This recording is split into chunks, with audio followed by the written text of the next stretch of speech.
Hello students, welcome to all of you. Today is the 36th day of our bridge course and today we see standard ninth subject mathematics.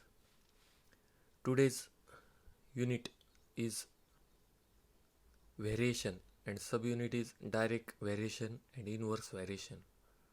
Learning outcomes is to solve the problems based on the direct variation and inverse variation. तर पहा, let's recall direct variation and inverse variation. Direct variation म्हणजेच समविचलन आणि inverse variation म्हणजेच विषम विचलन किंवा direct proportion and inverse proportion असं देखील या ठिकाणी म्हणतात. समचलन आणि विषमचलन असं देखील या ठिकाणी म्हणतात. So here complete the following activity. X आणि वाय या जर दोन क्वांटिटीज असतील तर पहा, इफ एक्स आणि हे चिन्ह आहे पहा या ठिकाणी, this is called as proportion or variation. Proportion किंवा व्हेरिएशन असं म्हणतात पहा या ठिकाणी. X is directly proportional to y असं म्हणतात. X is directly proportional to y किंवा x is variation with y असं देखील या ठिकाणी म्हणतात. तर x is directly proportional to y जर या ठिकाणी म्हटलं तर एक्स आणि वाय जर काही दोन क्वांटिटी आहेत पहा, तर त्या कशा प्रकारे एकमेकाला व्हेरी होतात म्हणजेच व्हेरिएशन या ठिकाणी होते पहा. या ठिकाणी एक्सच्या व्हॅल्यू पहा या ठिकाणी, ज्यावेळेस एक्सची व्हॅल्यू या ठिकाणी 1 घेता त्यावेळेस एट जो येतो 8 असतो. ओके. त्यानंतर ज्यावेळेस एक्सची व्हॅल्यू तुम्ही 4 घेता म्हणजेच किती पट झाला या ठिकाणी, 4 टाइम्स झाला आहे, बरोबर आहे. तर वाय देखील या ठिकाणी 4 टाइम्स होतोय पहा. म्हणजे 1 मल्टिप्लाइड बाय 4 जर केलं तर 4 मिळालं. आणि ज्यावेळेस एक्स 4च्या पट्टीमध्ये वाढला त्यावेळेस वाय देखील 4च्या पट्टीमध्ये वाढतोय पहा. म्हणजेच Y is equal to 8 multiplied by 4 that is equal to 32. Okay. त्यानंतर पहा या ठिकाणी वाय जो येतो आता 56 झालेला आहे. म्हणजे किती होणार आहे तो, 8 7 56, 8 6 जा 56, बरोबर आहे. 8 6 जा 56. त्यामुळे 1ला देखील 6ने मल्टिप्लाय करावं लागेल म्हणजे काय होईल ते 6 होईल. म्हणजे या ठिकाणी काय येईल 6 येईल. ओके. त्यानंतर या ठिकाणी 12 आहे म्हणजे 1च्या 12 टाइम्स केलेलं आहे. मग 8च्या देखील 12 टाइम्स होणार आहे. किती होणार आहे मग, 8 multiplied by 12 that is equal to 96. त्यामुळे या ठिकाणी काय येईल 96 येईल. पण डायरेक्टली प्रपोर्शनलमध्ये काय होतं आहे पहा, एक फर्स्ट क्वांटिटी ज्यावेळेस इन्क्रीज होती, फर्स्ट क्वांटिटी काय होते इन्क्रीज होती, त्यावेळेस सेकंड क्वांटिटी जी आहे ती देखील काय होते इन्क्रीज होते. If first quantity is increases then second quantity is also increases, then that variation is called as direct variation. Here x is directly proportional or directly variation with y आहे. आणि ज्यावेळेस x is directly variation with y असतं पहा या ठिकाणी, if there is direct variation between x and y then symbolically it can be written as x is directly proportional or directly variation with y. म्हणजे त्या ठिकाणी x आणि Y यांचा ratio constant आहे असतो पहा. या ठिकाणी x is directly proportional to y म्हणजेच x is equal to k y होतं. K is some constant number. Okay. X is equal to k into y. K means some constant number. आणि मग k is equal to काय होणार आहे, Y जर या ठिकाणी शिफ्ट केलं तर एक्स अपॉन वाय होणार आहे. K equal to x upon y म्हणजेच एक्स वाय अपॉन वाय हे काय असतं नेहमी कॉन्स्टंट असतं. म्हणजेच फर्स्ट क्वांटिटी आणि सेकंड क्वांटिटी यांचा रेशो हा नेहमीच कॉन्स्टंट असतो पहा. या ठिकाणी पहा एक्स आहे आणि प्रपोर्शनल टू वाय यांचा रेशो जर घेतला तर 1 प्रपोर्शनल टू 8 येईल. याचा देखील रेशो जर घेतला 4 आणि प्रपोर्शनल टू 32 घेतलं तरी भाग जर दिला तर किती होणार आहे, 4 8 32 म्हणजे ते देखील 1 प्रपोर्शनल टू 8 होणार आहे. इथं देखील या ठिकाणी 6 आलेला आहे आपलं, 6 प्रपोर्शनल टू 56 हा जर रेशो जर घेतला तर तो देखील किती येणार आहे 6 8 48. त्यामुळे 1 प्रपोर्शनल टू 8 तो देखील हाच रेशो येणार आहे. 12 प्रपोर्शनल टू 96 घेतले तरी देखील ते किती येणार आहे 1 प्रपोर्शनल टू 8 येणार आहे. त्यामुळे हा एक्स प्रोपोर्शनल टू वाय जो काही रेशो आहे तो नेहमी काय असणार आहे, कॉन्स्टंट असणार आहे. ओके, डायरेक्टली प्रोपोर्शनलमध्ये. त्यानंतर इनव्हर्सली प्रोपोर्शनल, या ठिकाणी सेकंड व्हेरिएशन आहे इनव्हर्स व्हेरिएशन. या इनव्हर्स व्हेरिएशनमध्ये काय होतं आहे पहा, ए आणि बी ह्या जो दोन क्वांटिटी आहेत आता, आणि a is inverse variation with b आहे बा या ठिकाणी. It can be written as a inverse variation with b, किंवा a is inversely proportional to b असं देखील म्हणतात. या ठिकाणी असं नोट केलं जातं बा, ए इज इनव्हर्सली व्हेरिएशन विथ बी. एच्या व्हॅल्यू आहेत पहा 20 आहे, आणि ज्यावेळेस एची व्हॅल्यू 20 असते त्यावेळेस बीची किती आहे, 6 आहे. बरोबर आहे. त्यानंतर एची व्हॅल्यू कमी केलेली आहे पहा, किती आलेली आहे आता, 12 झालेली आहे. त्यावेळेस बीची व्हॅल्यू काय झाली, 10 झाली. ओके, यांचा प्रॉडक्ट सेम दिसतोय पहा या ठिकाणी. प्रॉडक्ट काय दिसतोय, सेम दिसतोय.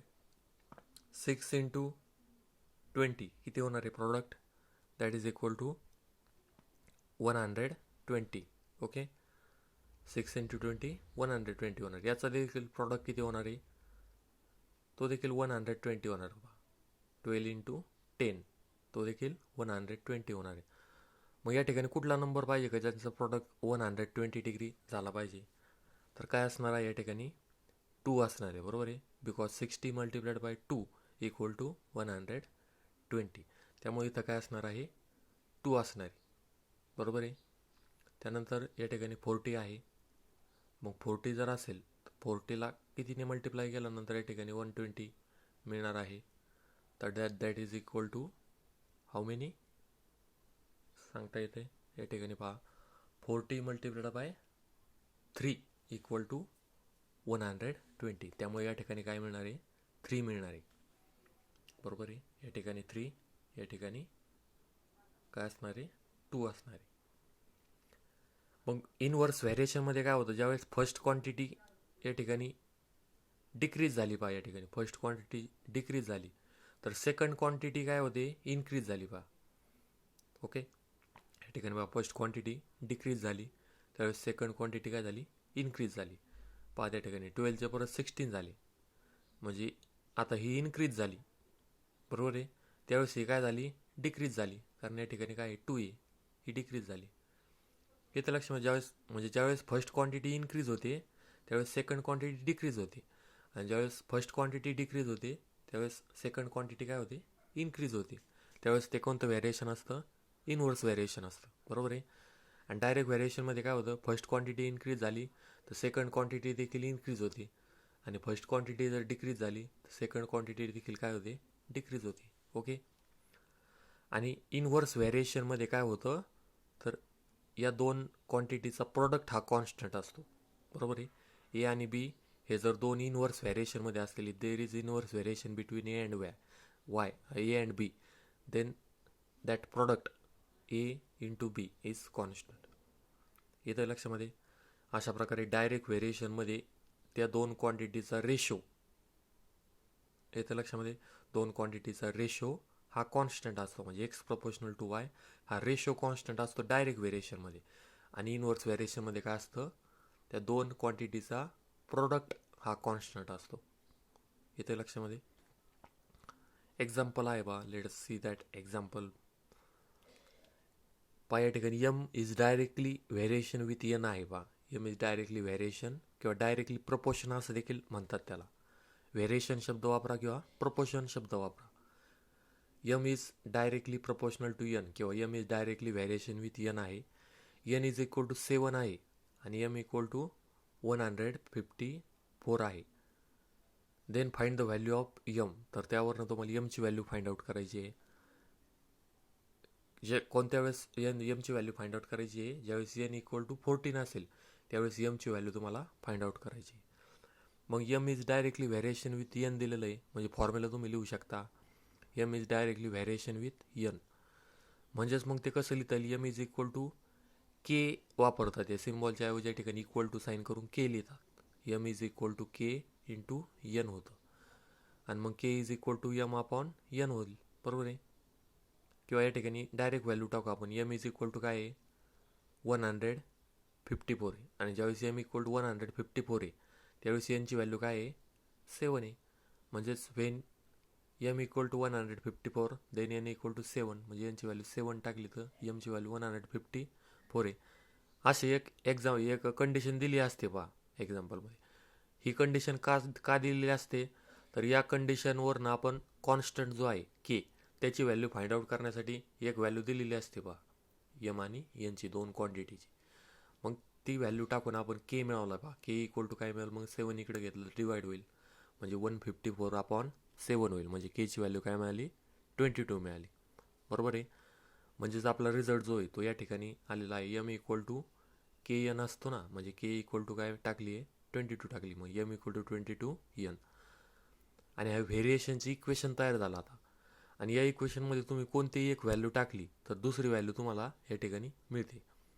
आता काय काढायचं आहे तुम्हाला, एन इज इक्वल टू ज्यावेळेस 14 असेल त्यावेळेस एमची व्हॅल्यू काढायची. म्हणजे या इक्वेशनमध्ये एनची व्हॅल्यू काय टाकणार आहोत आपण, एन इक्वल टू 14 टाकणार आहोत. त्यामध्ये एन इक्वल टू 14 जर टाकली पहा या ठिकाणी एनची व्हॅल्यू 14 टाकली तर एम काय मिळणार आहे 22 × 14 दॅट इज 308.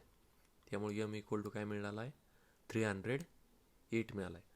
म्हणजे ज्यावेळेस एन इक्वल टू 14 असेल त्यावेळेस एम इक्वल टू काय मिळाला आहे 308 मिळाला आहे. ओके, अतिशय इझी एक्झाम्पल आहे. त्यानंतर इनवर्स व्हॅरिएशनवरती एक एक्झाम्पल आहे पहा. ए is inverse variation with b आहे. म्हणजे त्या ठिकाणी सिम्बॉलच्या स्वरूपात लिहिलेलं आहे इज इनवर्स व्हॅरिएशन विथ बी. आणि कंडिशन दिलेली आहे एक, केची व्हॅल्यू फाइंड आउट करण्यासाठी एक कंडिशन दिलेली आहे. काय आहे, ज्यावेळेस बी इक्वल टू 3 असेल त्यावेळेस ए इक्वल टू काय आहे 40. म्हणजेच b equal to 3 when a equal to 40. या कंडिशनवरनं तुम्हाला केची व्हॅल्यू काढता येणार आहे. आणि केची व्हॅल्यू काढल्यानंतर तुम्हाला बीची व्हॅल्यू काढायची. नंतर find B when A equal to 15. म्हणजे ज्यावेळेस ए इक्वल टू 15 असेल त्यावेळेस बीची व्हॅल्यू तुम्हाला फाइंड आउट करायची. मग ए is inverse variation with b आहे म्हणजे सिम्बॉलच्या स्वरूपात या पद्धतीने लिहितात आहे. ए इज इनवर्स व्हॅरिएशन विथ बी या प्रकारे लिहितात. मग पुन्हा हे जे काही सिम्बॉल आहे त्या सिम्बॉलच्या ऐवजी काय लिहितात तुम्ही इक्वल टू करून के लिहितात कॉन्स्टंटच्या स्वरूपात. ओके, म्हणजे a equal to k into 1/b होईल. बी या ठिकाणी डिवाइड आहे ते जर इकडे घेतलं तर मल्टिप्लाय होईल म्हणजे ए इंटू बी होईल आणि या साईडला के राहील फक्त. ए इंटू बी इक्वल टू के. म्हणजे या ठिकाणी ए आणि बीचा प्रोडक्ट इनवर्स व्हेरिएशनमध्ये कॉन्स्टंट असतो. जसा डायरेक्ट व्हेरिएशनमध्ये या ठिकाणी रेशो सेम झालेला आहे. बरोबर आहे. तसा इनवर्स व्हेरिएशनमध्ये ए आणि बीचा प्रोडक्ट या ठिकाणी कॉन्स्टंट असतो. नंतर के इक्वल टू काय होणार आहे ए आणि बीच्या व्हॅल्यू टाका या ठिकाणी एक्झाम्पलमध्ये. ज्यावेळेस बी इक्वल टू 3 होते त्यावेळेस ए इक्वल टू काय आहे 40. म्हणजेच ए इक्वल टू 40 आणि बी इक्वल टू 3. म्हणजेच 40 × 3 होईल. 40 × 3 म्हणजे 120 होईल. के इक्वल टू 120. याच्यामध्ये जर टाकलं तर इक्वेशनच्या स्वरूपात व्हेरिएशन झालं. ए इंटू बी इक्वल टू केची व्हॅल्यू टाकली 120. आणि मग या व्हेरिएशनच्या इक्वेशनवरून तुम्हाला ए इज इक्वल टू 15 असताना बीची व्हॅल्यू फाइंड आउट करायची. म्हणजे या इक्वेशनमध्ये ए इक्वल टू 15 जर टाकले तर तुम्हाला इझिली या ठिकाणी बी मिळणार आहे. 15 × b equal to 120. B equal to 120/15 म्हणजे किती मिळणार आहे ते 15 8 जा 120. Therefore B equal to 8. अशा प्रकारे ज्यावेळेस ए इक्वल टू 15 असेल तर त्यावेळेस बी इक्वल टू काय मिळते 8 मिळते. इथे लक्षामध्ये अशा प्रकारे अतिशय इझी एक्झाम्पल्स आहेत डायरेक्ट व्हेरिएशन आणि इनवर्स व्हेरिएशनवरती. लक्षात घ्या, डायरेक्ट व्हेरिएशन आणि इनवर्स व्हेरिएशन यांचं रिलेशन. डायरेक्ट व्हेरिएशनमध्ये दोन क्वांटिटी ज्या आहेत एक्स आणि वाय त्यांचा रेशो हा कॉन्स्टंट असतो के डायरेक्ट व्हेरिएशनमध्ये. आणि इनवर्स व्हेरिएशनमध्ये दोन क्वांटिटी असतील सपोज ए अँड बी तर त्यांचा प्रोडक्ट हा कॉन्स्टंट असतो. बा ए आणि बी यांचा प्रोडक्ट हा कॉन्स्टंट असतो. ओके, अशा प्रकारे यावरती डिपेंड हे जे काही एक्सरसाइज आहेत तुम्ही इझिली सॉल्व्ह करू शकता. या ठिकाणी काय येईल पहा, या ठिकाणी 2 आणि 10 आहे. ज्यावेळेस एमची व्हॅल्यू 2 असते त्यावेळेस एनची व्हॅल्यू किती मिळणार आहे 10 मिळणार. म्हणजे रेशो काय होईल हा एम प्रपोर्शनल टू एन. हा जर रेशो घेतला तर 2 प्रपोर्शनल टू 10 होईल. म्हणजे भाग जर दिला तर 1 प्रपोर्शनल टू 5 राहील. बरोबर आहे. 1 प्रपोर्शनल टू 5 म्हणजे एम इक्वल टू 1 असेल त्यावेळेस एन 5च्या पट्टीत होईल. मग एम इक्वल टू 5 ज्यावेळेस आहे त्यावेळेस एन काय मिळणार या ठिकाणी 5च्या पट्टीमध्ये म्हणजे 5 × 5 = 25 मिळणार आहे. या ठिकाणी 25 असेल. नंतर या ठिकाणी बाकी इतर ज्या काही व्हॅल्यू आहेत त्या तुम्ही इझिली या ठिकाणी फाइंड आउट करू शकता. पहा या ठिकाणी एम, हे जे काही एक्झाम्पल सॉल्व्ह केलेत ना आपण, हे या पद्धतीने सॉल्व्ह करायचं आहे. पहा हे या पद्धतीने सॉल्व्ह करायचे. कसं करायचं आहे पहिले, तर एम इक्वल टू 2 ज्यावेळेस असेल त्यावेळेस एन इक्वल टू काय घ्यायची आहे, 10 घ्यायची आहे. म्हणजे ज्यावेळेस एम इक्वल टू 2 घ्यायची आहे, एन इज इक्वल टू 10 घ्यायची आहे आणि त्यावरनं केची व्हॅल्यू मिळवायची, कॉन्स्टंट के. आणि के मिळाल्यानंतर मग ज्यावेळेस एम इक्वल टू 5 असेल त्यावेळेस एनची व्हॅल्यू काय येणार आहे ती आपल्याला काढायची आहे. तसंच त्यानंतर एन इज इक्वल टू 60 घ्यायची आहे आणि त्यावरनं एमची व्हॅल्यू काढायची आहे केची व्हॅल्यू वापरून, बरोबर आहे का. केची व्हॅल्यू याच्यावरनं काढून घ्यायची आधी आणि मग ती केची व्हॅल्यू व्हॅरिएशनची इक्वेशन तयार करायचं आहे आणि त्या व्हॅरिएशन इक्वेशनमध्ये एम इक्वल टू 5 टाकून एन मिळवायचं आहे. त्यानंतर एन इक्वल टू 16 टाकायचं आहे आणि त्यावरनं एम मिळवायचं आहे. नंतर एम इक्वल टू 18 घ्यायचं आहे आणि त्यावरनं एन मिळवायचं आहे, बरोबर आहे. त्याच पद्धतीने इनवर्स व्हॅरिएशन जे इनवर्स व्हॅरिएशनप्रमाणे या पद्धतीने इक्वेशन तयार करायचं आहे. त्यांचा प्रोडक्ट हा कॉन्स्टंट आहे, बरोबर आहे. हे टिपिकल एक्झाम्पल दिलेलं आहे. ज्यावेळेस एक्स इक्वल टू 4 आहे त्यावेळेस वाय इक्वल टू 25 आहे. मग एक्स आणि वाय यांचा प्रोडक्ट कॉन्स्टंट आहे. 25 इंटू 4 म्हणजे 100 येणार आहे प्रोडक्ट, आणि तो 100 प्रोडक्ट कॉन्स्टंट आहे म्हणजे केची व्हॅल्यू कॉन्स्टंट 100 येणार आहे. मग ती केची व्हॅल्यू 100 कॉन्स्टंट टाकायची आहे, व्हॅरिएशन इक्वेशन तयार करायचं आहे आणि त्यानंतर एक्स इक्वल टू 5 असेल त्यावेळेस वायची व्हॅल्यू कॉन्स्टंट केची व्हॅल्यू यूज करून वायची व्हॅल्यू काढायची. त्यानंतर वाय इक्वल टू 10 घ्यायची आहे, त्यावरून एक्सची व्हॅल्यू मिळवायची आहे. नंतर एक्स इक्वल टू 50 घ्यायची आहे, वायची व्हॅल्यू मिळवायची. ओके, अशा प्रकारे एक्झरसाइज सॉल्व्ह